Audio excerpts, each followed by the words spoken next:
Un événement très important qui s'est déroulé ce matin. Il s'agit du Premier ministre Moustapha Madbouli et de la ministre de la Santé Hala Zaïd qui ont assisté ce matin au lancement de la production locale du vaccin contre le coronavirus produit par la compagnie holding égyptienne pour les remèdes et les vaccins Vaxera.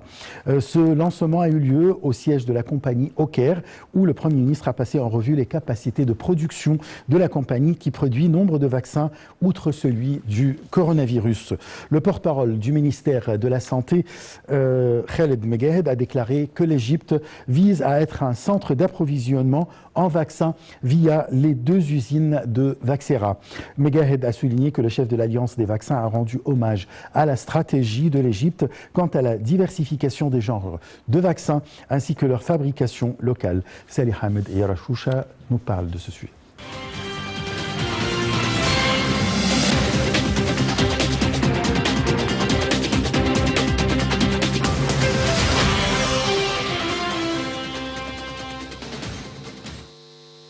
Le porte-parole du ministère de la Santé, Dr Khaled Megahed, a déclaré que l'Égypte vise à être un centre d'approvisionnement en vaccins via les 2 usines de Vaxera. Dr Megahed a indiqué que les 300 000 premières doses du vaccin anti-Covid ont été produites sous le nom de Vaxera Sinovac, soulignant que l'Égypte figure parmi les premiers pays au monde à prendre l'initiative de fabriquer les vaccins localement. Le porte-parole du ministère de la Santé a ajouté que le chef de l'Alliance des vaccins a rendu hommage à la stratégie de l'Égypte quant à la diversification des genres de vaccins ainsi que leur fabrication locale. Il a affirmé que l'Égypte œuvre à l'exportation à l'étranger après avoir réalisé l'autosuffisance en vaccins. La ministre de la Santé, Hala Zaïd, a pour sa part déclaré que l'Égypte a acheté 120 millions de doses de vaccins anti-Covid, mais seules 10 millions de doses lui ont été livrées en raison de la demande mondiale importante.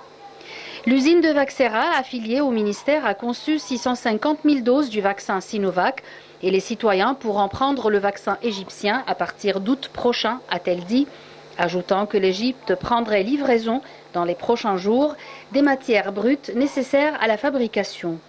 L'Égypte étudie la possibilité de valider une combinaison vaccinale, en d'autres termes, l'administration de 2 doses de vaccins différents, mais attend la réponse de l'OMS, a assuré Mme Zaïd, précisant que l'État ciblait la vaccination de 40 millions de la population d'ici la fin de 2021.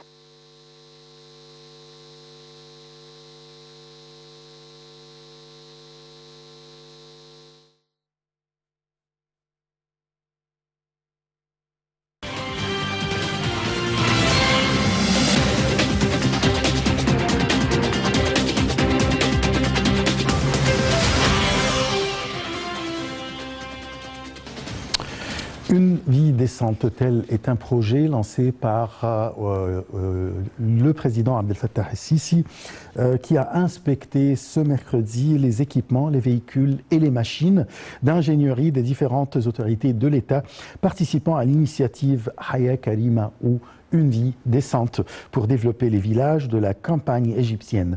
Le président de la République a également demandé d'évaluer les étapes du travail et de ce qui a été réalisé à toutes les étapes de ce projet pour améliorer la vie des citoyens. Salih Hamed et Arafoucha.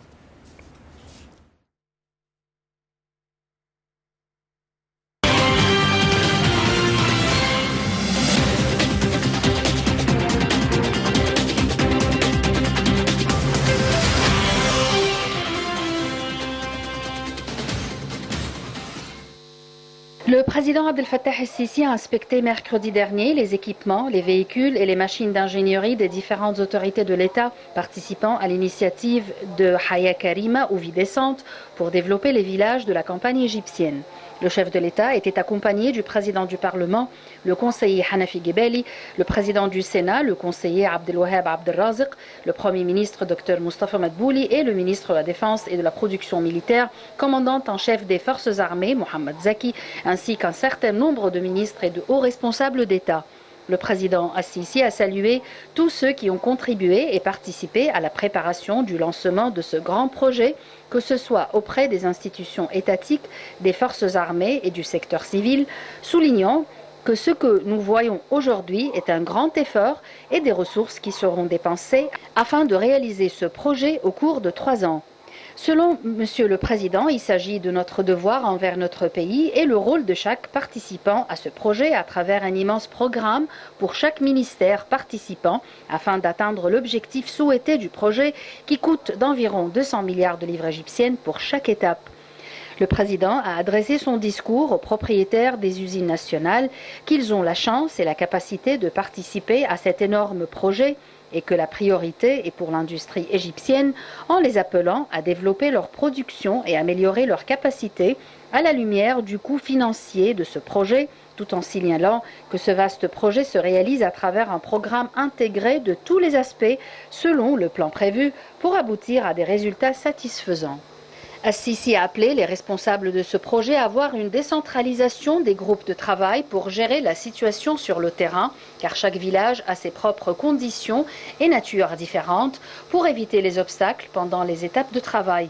Il a ajouté qu'un document sera publié incluant les responsables de ce projet historique en appelant les habitants de la campagne à coopérer et à donner un coup de main pour la réussite de ce projet et à supporter aussi les différentes phases du travail.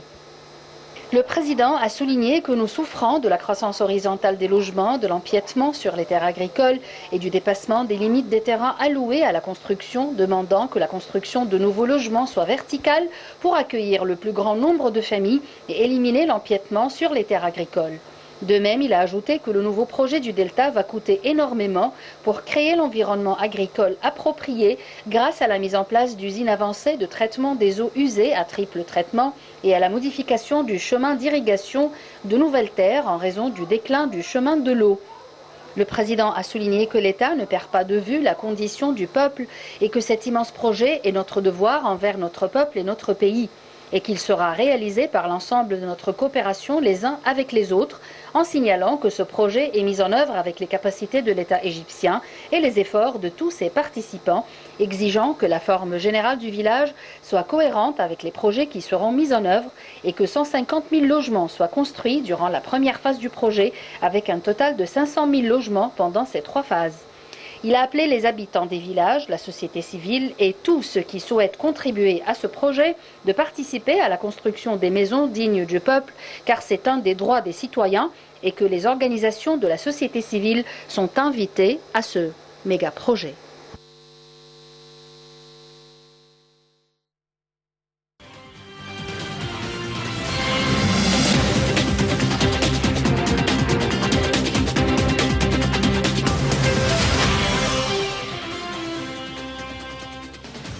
Une vie décente, c'est un grand projet national que l'Égypte a lancé ces derniers jours et a commencé à exécuter. Nous avons le plaisir d'accueillir au bout du fil Monsieur Nadim Samna. Vous êtes expert en économie. Bonsoir. Bonsoir. Alors, de quoi il s'agit exactement, Vie décente, cette initiative? On se rend compte qu'il y a l'exode rural, un des facteurs principaux de l'exode rural, c'est de mauvaises conditions de vie, tout simplement. Et on voit que malgré tous les investissements que l'État égyptien a effectués ces dernières années, on est toujours un peu en retard parce qu'on rattrape toujours la croissance démographique. Et lorsqu'on étudie les raisons fondamentales de la croissance démographique, on voit qu'en fait c'est juste un moyen que les familles ont pour s'assurer une vie décente plus tard en ayant un maximum d'enfants qui éventuellement peuvent supporter leurs parents pendant leur vieillesse. Et c'est pour ça qu'on appelle ça une vie décente, parce que l'État égyptien va assurer une vie décente, on va dire, aux citoyens égyptiens qui vivent dans les régions rurales, pour qu'ils limitent, on va dire, le nombre d'enfants qu'ils ont. C'est une manière très très rapide pourquoi on appelle ce projet du décente. Voilà, exactement. C'est d'ailleurs ma question. Quel est l'état de la vie du citoyen ou bien du villageois dans la campagne égyptienne aujourd'hui et qu'est-ce qu'on s'attend, qu'est-ce qu'on attend à faire, à exécuter durant les prochaines années? En fait, c'est de manière simple, c'est avoir une sorte de standard en termes de services que l'État doit assurer à tous les citoyens. Donc, on sait qu'il y a l'accès à l'électricité, l'accès à l'eau potable. Ça, ce sont des services de base. Mais on ajoute à ces services de base des routes bien goudronnées. Et on ajoute à ces services de base des écoles. On ajoute à ces services de base des hôpitaux, avec, on va dire, toutes les spécialités. Et c'est ça, on va dire, tous ces services vont contribuer à fournir une vie décente à tous les citoyens. Très bien. Là, est-ce que ça existe, par exemple, l'eau potable dans tous les villages aujourd'hui? Ça existe de bons logements ou bien favorables à la vie décente des citoyens? L'énergie ou l'électricité, est-ce que tout ça existe aujourd'hui ou bien ça va être introduit dans ces villages? On a atteint des niveaux quand même très élevés. Il y a le rapport volontaire national qui a été publié il y a quelques jours et qui sera présenté au forum politique des Nations Unies à partir de la semaine prochaine. Donc on voit que l'accès à l'électricité, par exemple, a atteint plus de 90%, l'accès à l'eau potable également. Je crois que l'accès à l'électricité, c'est autour de 99%. L'eau potable, c'est peut-être 95-96%. Donc, ce sont des niveaux qui sont très élevés. Et on continue toujours d'améliorer. Il y a une comparaison entre, on va dire, le niveau l'année dernière et le niveau il y a 3-4 ans. Donc, ajouté à cela, il y a d'autres indicateurs que le gouvernement suit. C'est, par exemple, la densité d'élèves par classe dans les écoles, le nombre d'élèves par instituteur ou par prof.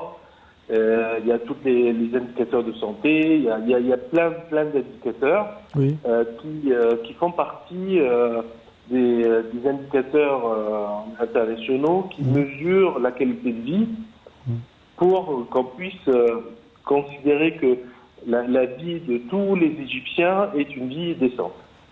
Très bien. Là, vous avez parlé qu'il y aura de l'énergie, de l'irrigation moderne, logement, eau potable, écoles, hôpitaux, et c'est ça la vie moderne ou bien décente dans les villages. Mais c'est-à-dire, on parle d'infrastructures.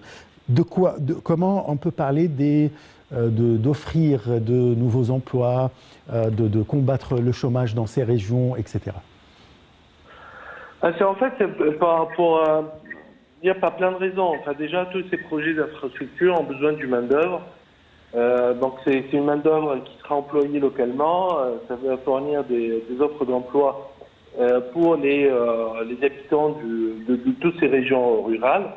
Donc, ça, c'est très important. Ensuite, une fois qu'on a de bonnes infrastructures, ça va permettre l'implantation d'usines. Par exemple, on voit qu'en Haute-Égypte, il y a plusieurs usines de marques internationales qui se sont installées dans ces régions parce qu'ils vont trouver une main-d'œuvre à bon marché, mais qui est quand même bien qualifiée, et ils sont très contents de ces investissements, ils augmentent leurs investissements. Donc le fait d'améliorer le niveau d'infrastructure, ça permet à davantage d'usines de pouvoir transporter leurs marchandises, leur production, les exporter ou les amener ailleurs. Puis ça va faciliter aussi l'accès des ouvriers ou des travailleurs vers ces usines.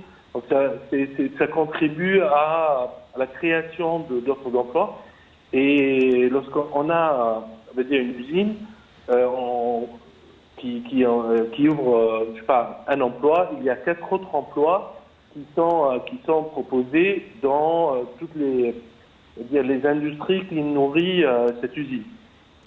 Donc c'est chaque usine, les offres d'emploi qu'elle produit, c'est multiplié par 5.